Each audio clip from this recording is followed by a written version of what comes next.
मराठा आंदोलनाचा विषय ज्यांनी सुरुवातीपासून हातात घेतला ते माननीय मनोज पाटील जरांगे साहेब यांच्या असणाऱ्या उद्याच्या 20 तारखेचा जो महाराष्ट्रभरातून मुंबईकडे जाण्याचा जो विषय आहे, या संदर्भामध्ये राज्य सरकारची भूमिका राज्यातल्या जनतेला, विशेषतः मराठा बांधवांना, सर्वच राज्यातल्या बंधू भगिनींना समजावी या उद्देशानं आजची पत्रकार परिषद मराठा आरक्षण मंत्रिमंडळ उपसमितीचा एक सदस्य या नात्यानं, राज्य मंत्रिमंडळातला एक सहकारी या नात्यानं मी माझ्या ठिकाणी आयोजित केलेली आहे. थोडंसं सुरुवात करण्यापूर्वी एक 5 मिनिटं मी पार्श्वभूमी या संपूर्ण आंदोलनाच्या अनुषंगानं या ठिकाणी विशद करतोय.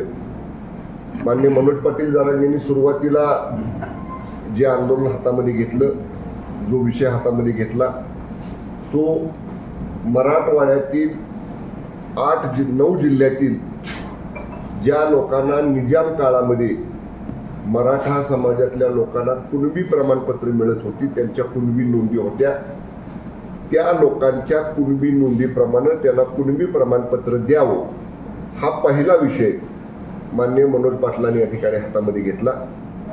आणि त्यानंतर राज्य सरकारनं ती भूमिका स्वीकारली. पूर्वी ज्या नोंदी त्या 9 जिल्ह्यांमध्ये मराठवाड्यातले शोधायचं काम होतं, तिथं मोठ्या प्रमाणामध्ये ड्राईव्ह हातामध्ये आपण घेतला.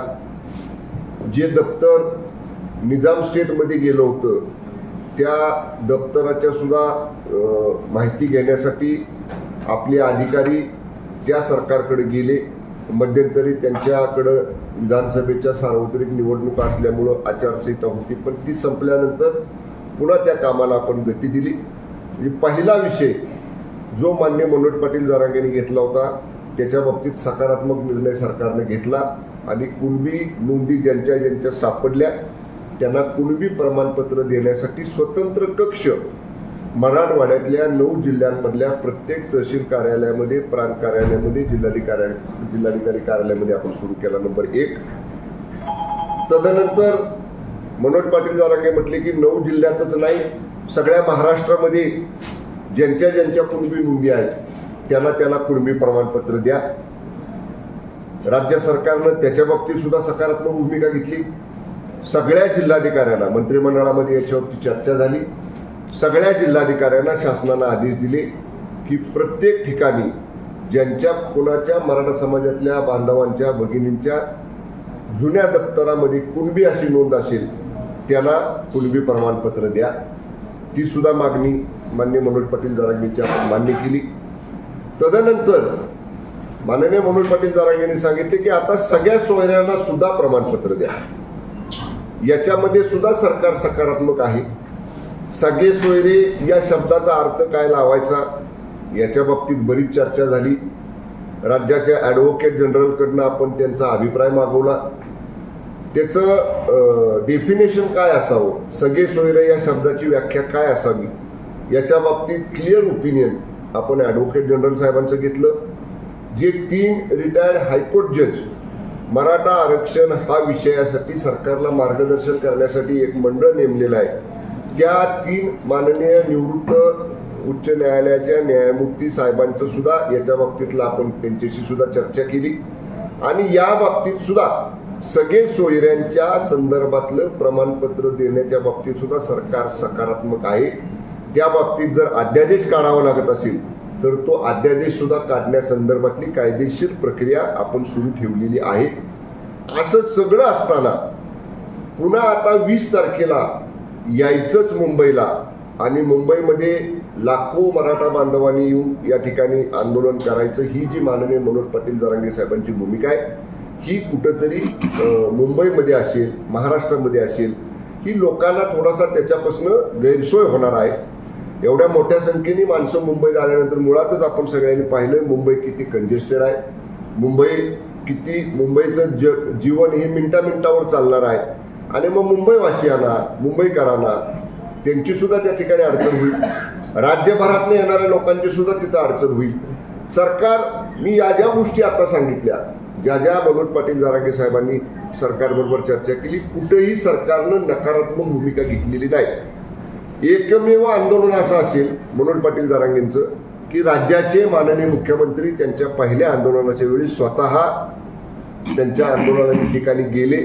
राज्याचे मुख्यमंत्री एखाद्या आंदोलनाच्या ठिकाणी जातात हे कधीही महाराष्ट्रात घडलं नव्हतं. पण माननीय मुख्यमंत्री महोदयांनी स्वतःचा प्रोटोकॉल, स्वतःचा मोठेपणा हा कुठेही आड येऊ दिला नाही. मराठा बांधवांसाठी आणि राज्यामध्ये कायदा सुव्यवस्था अबाधित राखावी यासाठी स्वतः माननीय सीएम साहेब तिथे गेले. एवढंच नाही तर मंत्रिमंडळातले अनेक मान्यवर मंत्री हे वेळोवेळी, उदय सामंत साहेब अनेक वेळा गेले, संदीपान भुमरे साहेब अनेक वेळा गेले, गिरीश महाजन साहेब अनेक वेळा गेले, आमचे अतुल सावे साहेब अनेक वेळा गेले. आता ज्यांना कॅबिनेट मंत्र्याचा दर्जा आहे ते माननीय बच्चू कडू साहेब गेले, 2-3 दिवस झाले, गेल्या अर्धा दिवसापासून ते मनोज पाटील जरांगेंच्या संपर्कामध्ये आहेत. म्हणजे सरकार एवढं सकारात्मक प्रतिसाद देते. असं असताना केवळ अशा पद्धतीनं एकत्र लोकांना आणून किंवा लोकांना एकत्र येण्याचं आवाहन करून कोणाची गैरसोय होणार नाही, कोणालाही त्याच्यापासून त्रास होणार नाही, ही भूमिका मनोज पाटील जरांगेंनी घ्यावी. आजच्या पत्रकार परिषदेच्या माध्यमातून सरकारच्या वतीनं आणि मराठा आरक्षण मंत्रिमंडळ उपसमितीचा सदस्य म्हणून मी मनोज पाटील जरांगे साहेबांना आवाहन करतो, विनंती करतो की त्यांनी उद्याचं आंदोलन करू नये. त्यांनी अशा पद्धतीनं सरकार सकारात्मक भूमिका घेतंय. अजूनही जी व्याख्या सगळे सोयरे शब्दांची आपण केलेली आहे, ज्याच्या बाबतीत समजा अध्यादेश काढावा लागला तर त्या बाबतीत सुद्धा सरकार सकारात्मक आहे. त्याच्यात सुद्धा अजून काही मनोज पाटील जरांगे यांना काही सूचना करायच्या असतील तर त्या सुद्धा सूचना आम्ही विचारात घेऊ.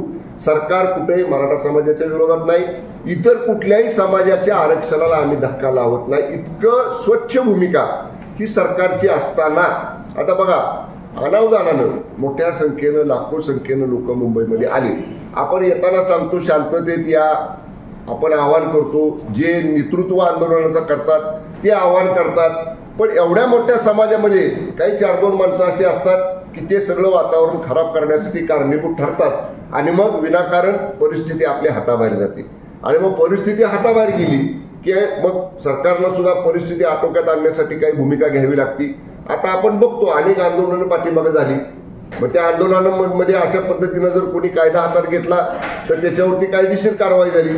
मग परत आंदोलनाची भूमिका घेणारेच लोक सरकारकडे पाठपुरावा करतात की आता आमचे गुन्हे मागे घ्या, आमच्या मुलांच्या नोकऱ्यांचा प्रश्न आहे, आमच्या मुलांना सातत्यानं कोर्टात हेलपाटे मारावे लागतात, आमचं व्हेरिफिकेशन जास्त म्हणजे कॅरेक्टर व्हेरिफिकेशन ते आम्हाला मिळत नाहीत. मग सगळ्या पुढच्या गोष्टींचा विचार करून सरकार सकारात्मक असताना मनोज पाटील जरांगे साहेबांनी उद्या मुंबईला येण्याचं जे आव्हान महाराष्ट्रातल्या जनतेला केलेलं आहे ते मागं घ्यावं. सरकार चर्चेला सदैव तयार आहे, त्यांच्याशी अनेक वेळा चर्चा झालेली आहे आणि आतापर्यंत ज्या गोष्टी मी सांगितल्या या बाबतीत सरकार कुठेही नकारात्मक नाही, कुठलीही बाब सरकार दडवून ठेवत नाही. मी एकच गोष्ट जाता जाता सांगेन की आज मी माध्यमांमध्ये पाहिलं की कोणी ट्रॅप लावलाय, कोण काय करतंय, अशा पद्धतीचं एक वक्तव्य मनोज पाटील साहेबांकडून आलं. ते म्हणले कुठल्या मंत्र्यानं ट्रॅप लावलाय. अशी भूमिका राज्य मंत्रिमंडळातला कुठलाही मंत्री कधी घेणार नाही. राज्यात कायदा सुव्यवस्था राखली पाहिजे, राज्यातल्या जनतेचे प्रश्न सुटले पाहिजेत, ही सगळ्या मंत्रिमंडळाची संयुक्त जबाबदारी आहे. त्यामुळं कदाचित मनोज पाटलांच्याकडे काही माहिती आली असेल, त्यांनी त्याची खात्री करावी. एखाद्या मंत्र्याबद्दल त्यांना कोणी काही इनपुट दिला असेल, जरूर माझ्यासारखा एक त्यांचा मित्र आहे, मंत्री आम्ही नंतर आहोत, माझे मनोज पाटील जरांगे पहिल्यापासून मित्र, त्यांनी मला सांगावं. त्याला जे अनेक वेळा त्यांच्या माझे बोलणं होत असतं, त्यांनी जर मला सांगितलं की असं असं मला समजतंय, आम्ही जरूर त्याची शनिशा करू. पण मी 110% सांगतो, कुठलाही मंत्री मान्य मनोज पाटलांच्या बाबतीत अशी भूमिका घेणार नाही. त्यांच्याबद्दल सगळ्यांना आदर आहे, त्यांच्याबद्दल सगळ्यांना प्रेम आहे आणि चर्चेतनं राज्याची कायदा सुव्यवस्था बिघडणार नाही अशी भूमिका उद्याच्या आंदोलनाबाबतीत मनोज पाटलांनी घ्यावी.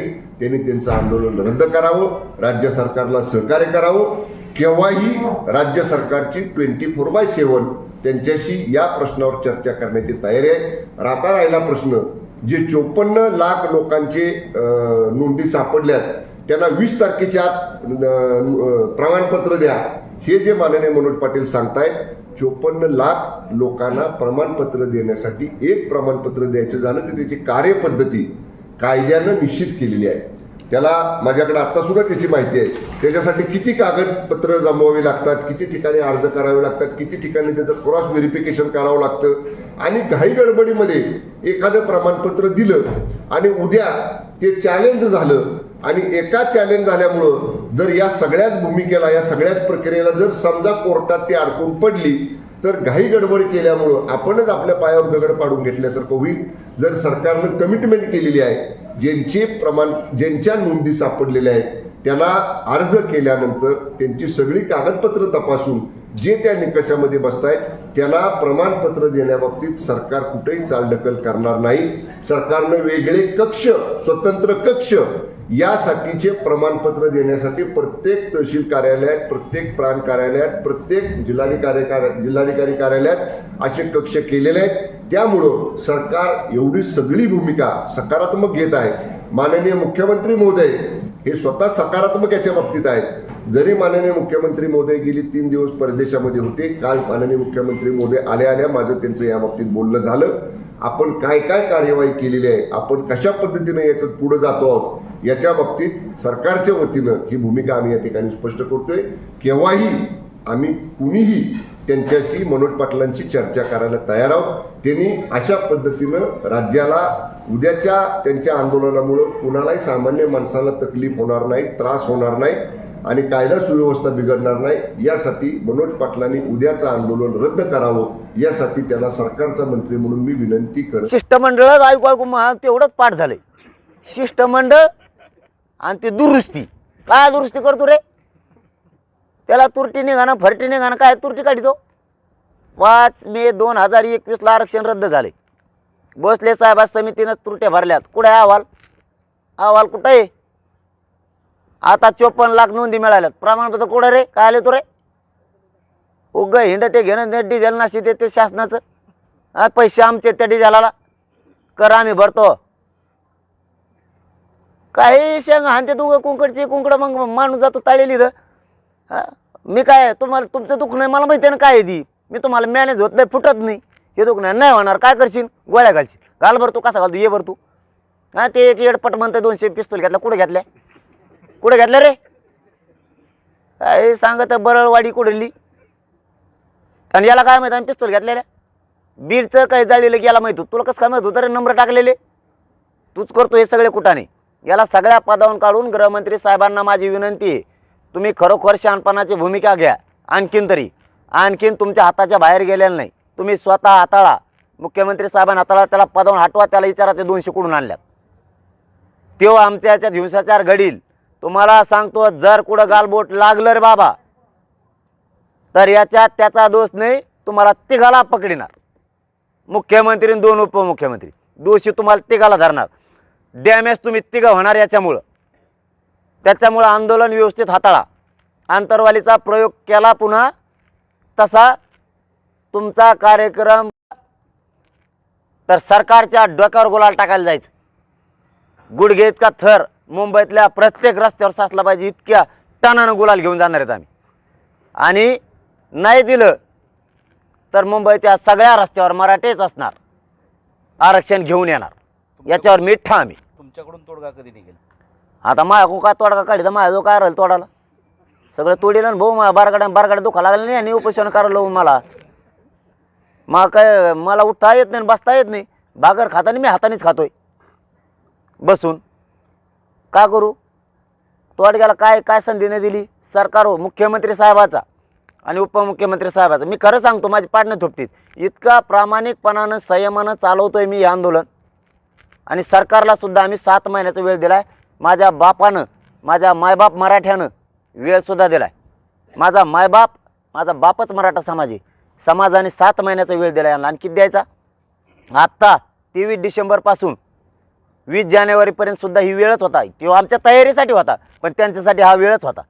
त्या क्युरिटी पिटिशनचं काही केलं नाही यांनी. यांनाच मिळलं नाही, ती कुठेशी घे आणि शेंगा झोडी त्या मला इकडं. आणि या कुणबी नोंदीचं काही केलं नाही. मराठवाड्यात सुद्धा नोंदी यांनी सापडलेल्या नाही जाणून बुजून. आता पळत येत रच्च्यात दावड्या देते. काय देतो दावड्या? 1 महिना भरण्यात दिला. आता काय निकास टायमाला जाऊन देतो. एकाच्या ग्रामपंचायतला आणखीन यांनी पॉम्पलेट चिटकेलं नाही. नोंदी कोणाच निघाल्या म्हणले 2 दिवसात चिटकेतो. काय चिटकेले? तुम्हाला जाणून बुजून मराठ्याचा अपमान करायचा आहे. पण मराठे काय असतात ना, तुम्ही 26 जानेवारीला बघा. आता मुंबईत मजा बघा, नुसतं मोजे. तो म्हणतो 3 लाख ते येडपाटी एक. 3 लाख येते का किती येतं माहीत नाही मला. मराठी इतके आहेत का, गणित करतं तुला गणित येतं का रे? राय बिताडा रोबा तिथं तू पुलाच्या हातात मोजो लोक आणि ते त्याच्या हातात द्या. एक आरटीओच असते ना रे, असं वाजत ते द्या त्याच्या हातात. हा मग त्याला माणसं मोजीन देऊ. सरकारनं काय केलं म्हणजे